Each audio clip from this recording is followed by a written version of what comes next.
Luckily, we had 5 companies unsolicited come into the process, and Bechtel was chosen of those 5 to take over. And importantly, Bechtel was willing to make promises that they would meet our deadline of getting to FID by the end of June of 2021.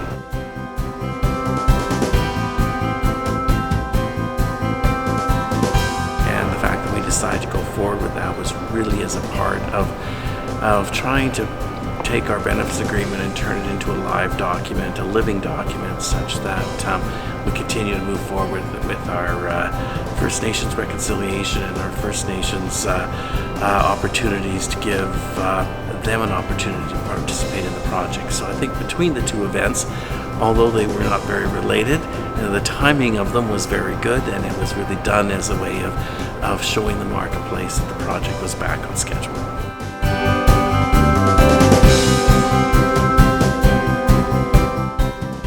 Our project is ready to begin construction, and I think particularly as governments look at where they can put their scarce dollars to actually get guys and gals in yellow shirts, it takes a while to get an infrastructure project up and running, and often,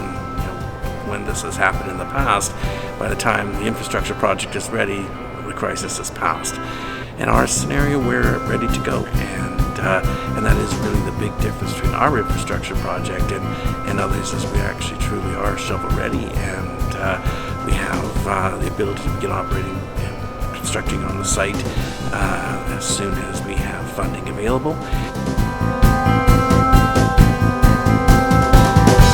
And one of the ways we look to reduce the impact of our GHGs is how we can use all the waste energy we create to create clean power out of that waste energy, and that has an impact in the coal-based power system in Nova Scotia. And when we look on the other side of the ocean, to the ability for Uniper to use that natural gas to convert their coal-fired facilities into natural gas-fired facilities, therefore reducing planet-wide carbon consumption, is one of the big wins we think comes out of our project.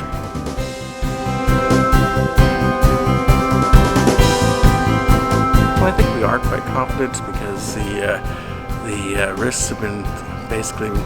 whittled down to 2. The first is to get an appropriate cost structure for the building of the facility, known as the open book estimate. We expect to get our preliminary number from Bechtel in early March. We do have a good idea from the work that was done by KBR of where that number is going to end up, and still within our economic criteria.